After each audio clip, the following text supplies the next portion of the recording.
I know like summer's half over, but I never talked about everything I made in spring and everything I want to make for summer. So I'm just going to do it late. I made a video in springtime going through my Ravelry queue and showing everything that I want to make for spring. I can't say how closely I kept to that list, but I did make a lot of the things. I did make a lot of things in general, and I'm really pleased with how much I made. So I'm gonna run through the things that I accomplished really quickly. Um, and I guess we can talk a minute about the things that I'm still working on too. And then I do want to spend a couple of minutes talking about the bigger, more ambitious projects I have for summer. If you're new here, welcome. Hello, I'm Bailey. I knit a lot and I crochet a lot more in the summer. And sometimes I sew and rip my hair out while I do so. And then I upload videos about all of it, usually a while after the fact. Please subscribe if you haven't already. Check back for all sorts of content I have coming out. My regular podcast, I have a series about exploring all of the New York Fiber Trail yarn stores and mills that I can this summer. I do a lot about travel knitting, about crochet planning, occasional Ravelry tutorials, and the possibilities are endless. So I hope you choose to stick around. But for today, let's go back in time and talk about all of the things that I have knit since I made that video in April, May, I don't know. So since I put out that video in April about finishing up my languishing whips, I did complete the fuzzy vest turned blouse, sort of completed. I have not yet added some sort of elastic to the neckline to fix it, but it's way too warm to wear right now anyway. So I'll get around to that once the weather cools down and I actually have a reason to wear it. I also finished the Lexington cowl, heavily modified to shorten it because I find linen stitch miserable. And then the Primavera sweater. So happily, I finished and bound off all of those and checked them off my Ravelry projects. And then coming into May, I made my video about everything I want to accomplish this spring. And these are the ones that I actually finished and bound off in the month of May. The 70s striped tee that I talked about in that video when I was discussing how to use Ravelry to find patterns when you already have the yarn, I made and completed in that one. The Zuni cardigan, which was a failed Christmas whip that I pulled out and finished for Mother's Day. I gifted it to my mom for Mother's Day. Also a heavily modified pattern because I miscalculated the amount of yarn I had and I had to turn it into a 3/4 sleeve cardigan instead of full length sleeves. I made the George's top, which is such a pretty flowy top that I love in theory and I love making the pattern, but it's kind of difficult to style actually. It's an unusually bra unfriendly top to wear. And I mean, I loved making it. Like I said, I recommend the pattern, but it's difficult to style, I think. I made a bunch of the cottage hair accessories. I went on a little like binge, and when that pattern was that pattern set was released, I pulled out a bunch of little scrap yarn and I had a fun weekend just using up extra ends and made these scrunchies and a couple hair ties out of the leftovers from the Lexington cowl. And then, of course, I made another George's top right away because it was really fun to make. Like I said, I really enjoyed the process. And I have worn them, but I just don't think that they're incredibly wearable. And then in June, which I'm going to count the whole month of June as spring, even though I know it ends like 3 weeks into June because it's just an easier cutoff point for me. I made the Summer Secret crop super quick. And it was so quick that I immediately wanted to make another one. So I immediately started another one, ran into a hiccup. So before I finished the second one, I made the Delaney cardigan out of this fun, like fuzzy cotton. I got it at Rhinebeck last year. This is a really fun cardi to have. It's a good summer one because it's cotton and it's got this like kind of open pattern. It's a nice one to have in the evenings outdoors. And then I did finish the second Summer Secret crop shortly after that. And you can see the striping at the top because I had to improvise and add in a second yarn color because I ran out. Then I made the Sophia crop, which I wouldn't call a crop. It's actually a bralette. It's truly a glorified bikini top, but that was a request from my sister that I whipped up in a couple days to give to her. And then the sagebrush tank, which was a really fun one. It took a little longer, but it's very wearable. It's very comfortable. I really enjoy this one, and it is a really fun free pattern that I also recommend. So started in spring, but didn't finish until summer is the Calad shirt, which still technically isn't finished. I haven't sewn the buttons on, but there was, all sorts of hiccups. That was a really rocky road putting together that one, which if you watch my podcast, you'll be very familiar with. And then there was several projects that I started in the spring, but haven't finished it all yet. There's my Amadeo cardigan, which I was just kind of slow on, but then realized I had completely screwed up the back panel and had to frog back to the ribbing, and I'm still re-knitting the back panel and still have one more sleeve to knit anyway. There is my Fossil Frenzy tee, which I bought the kit for last year. I have been excited about. I really enjoyed knitting the yoke because it's a solid color. And then I got down to the color work chart, and it's gonna be a slog. Intricate fingering weight color work is not my bag, and I like the project a lot. I love the yarn a lot, but it's not something that I'm particularly practiced at, and it takes a lot of attention, and I don't always have that laying around. So that's going to take a little longer. And the Zesty tank, I had mentioned in the past, but I kind of haven't brought up lately. That one was like a really convenient one that I was taking as my on-the-go project. I worked on it a lot in the car on the way to and from Pittsburgh, which is a long drive from where I live, and just having it out and about for like meeting friends and family.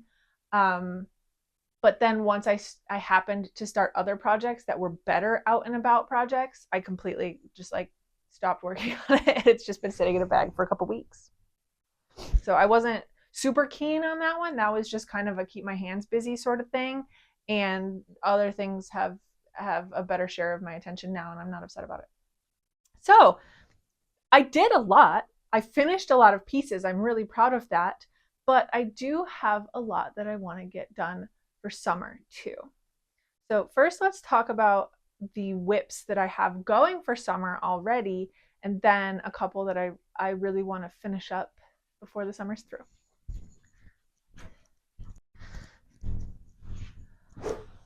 So while we're talking summer, it's really hot upstairs, so I thought we could do a little change of scenery, come down here, and this way I can look at my Ravelry while we talk. So let's talk about the stuff that I actually already made this summer, because it's like almost the end of July, before we talk about what I'm still going to make. So firstly, I already made this mini mock neck tank. Talked about this on the podcast. This is using hand spun cotton. So it's not the texture, or it's not like the fabric intended by the designer, but I really love it for what it is. That said, I pretty shortly afterwards started a second one. This one is just out of standard sock yarn. I think it's a 75-25 and navy blue. And this is the sort of stretchy, woolly texture intended. And I think that this is going to be just as great in its own right for its own reasons. So I've been plugging away on this one. This I'll definitely finish during the summertime. The only other finished object I have for the summer, still not blocked, is the Moonset tee. But once I block it, you'll be able to see the pretty I-cord bind-offs on all of the edges. And very pleased with this one. Impressed that I finished such a mass of fingering weight stockinette in such like a relatively short period of time. And those are the only like summer finished objects that I have. I'm also, of course, still working on all the stuff I didn't finish in spring that we just talked about. But I've already started one of my big summer projects that I super want to talk about. So the Lily gown from Madeline Golding is so gorgeous. I'm making it to go on a cruise that I'm going on with my mom at the end of August. And, you know, most cruises have a formal night that's optional, but I thought, wouldn't it be so fun to crochet a gown? I got started on this one a couple weeks ago. I had hoped to film and start this video before I started it, but I didn't have time to start filming this a couple weeks ago, and I was starting to feel the ticking clock of like, I have this vacation coming up in so many weeks and I got to get started. I'm very, very pleased with it so far. I did talk about this on the podcast. It's a crochet gown, and it's like a very well written, well thought out, made to measure pattern. So there's no sizes, there's just, chain until the ends of the starting chain reach these points on your body, and then you lengthen until it reaches this point on your body. You do increases until it covers this portion of your body. So every part of it is very, very heavily customizable. And sometimes I'm a little skeptical of patterns like that, but I do very, very much recommend this one. It's very simple, easy to follow, but also looks very intricate, and I think is really just gorgeous. And I think it's going to be stunning when it's done. I'm using quite a budget yarn for this because I knew I would need such yardage. I initially bought 2 and then went back and got 2 more. So I have 4 cones of Lion Brand Re-Up to work with. It's 70% recycled cotton, 30% recycled polyester. I like the weight of it. I think a big portion of the function of this gown is that this very heavy, huge skirt circumference is supposed to pull down and kind of make the bodice fall into place around your figure. And that's what it's doing. I'm only maybe at like above knee length, and it's still functioning like that and already pulling down and making the bodice fit very nicely. So I know that once I finish the full length skirt, it's going to be great. Very much enjoying this.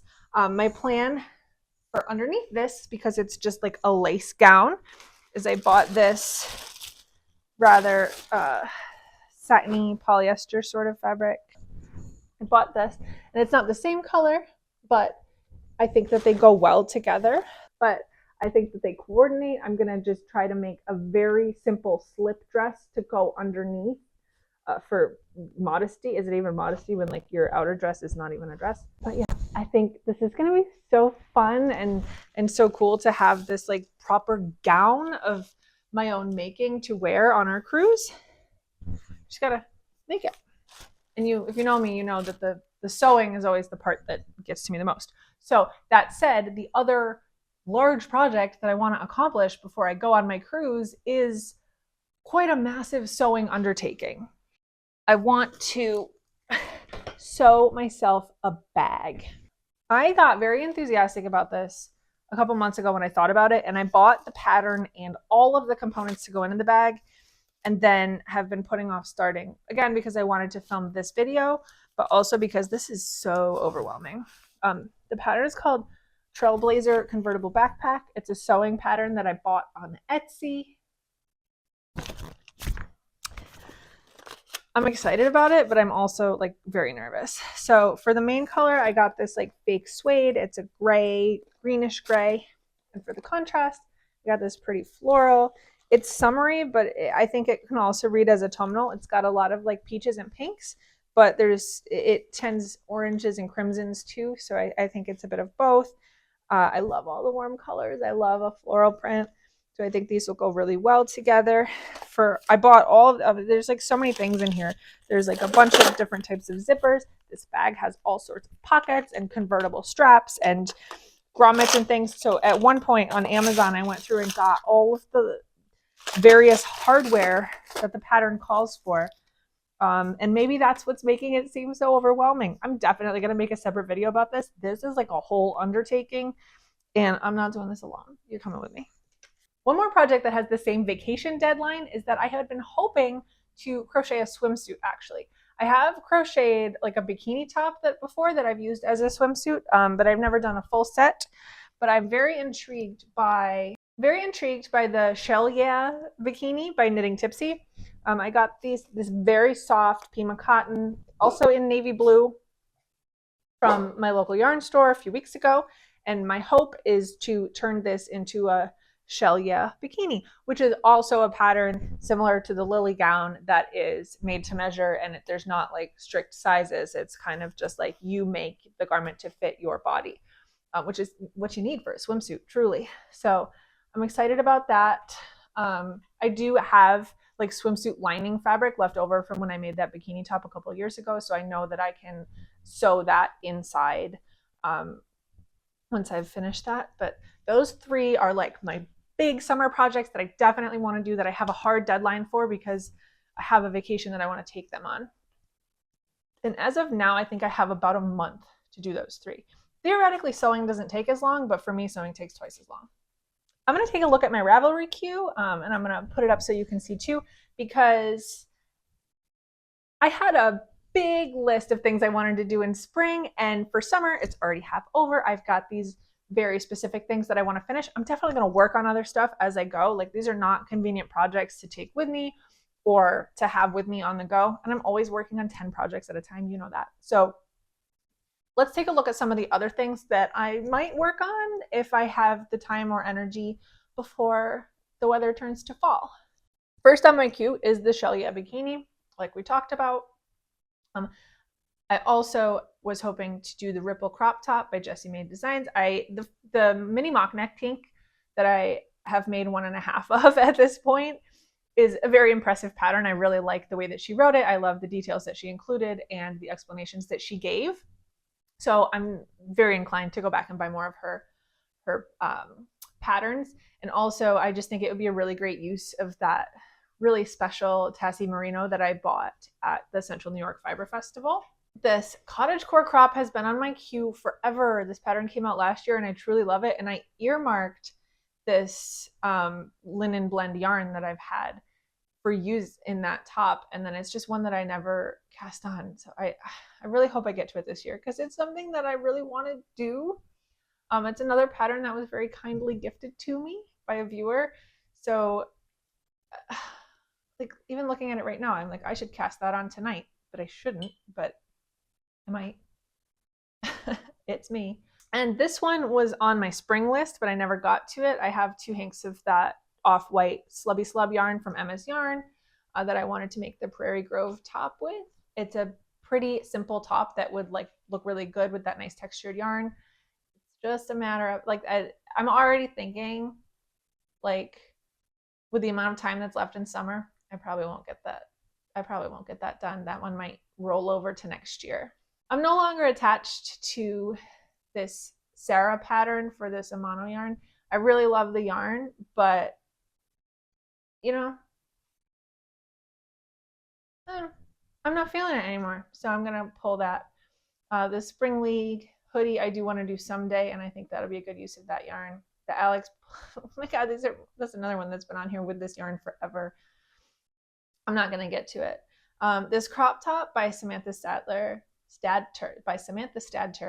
is cool because you can theoretically do a little sort of bralette crop top with 1 hank of fingering weight yarn, which is why I have it on here. But I did want to try to do it with this solid BioBalance yarn that I got recently, just see how I like the pattern and see how much yarn it uses before I use this very precious Yarnaceous Fibers Meta Sequoia colorway. I don't know if you remember how dear this colorway is to me. And I would die for this colorway. I can't. I want to do something special with it, but I want to make sure that I like the pattern and I can actually do it with 1 hank for my body size before I jump in with my precious Meta Sequoia. So I guess in summary, my hopes for what I'm going to do this summer are the big 3 projects are the ones I'm taking on my vacation. The Lily gown, the Trailblazer backpack, and the Shell Yeah bikini. And those are the ones that I desperately want to get done, that I have a hard deadline for. And the ones that I'm thinking I might get done in the meantime are the Ripple crop top, the cottagecore crop, and the crop top by Samantha Stadter. Do I crop everything? Kind of. I do love a crop top. But I guess I have my 3 cruise projects and my 3 crop projects. And those are the ones that I'm aiming to get done before it turns fall, and I will never look back. Because fall is a knitter's haven, and like this stuff is gonna stop mattering the second it turns crunchy outside. So thank you for joining me today. I wonder what you got done in spring and what you're hoping to get done in summer.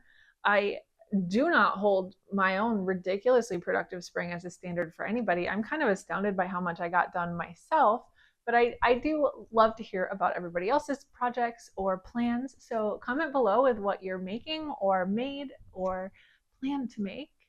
I hope you enjoyed this video and you'll stick around for the next one. But for now, I'm gonna go plug away at my summer projects and try to beat the heat. I'll see you next time. Bye.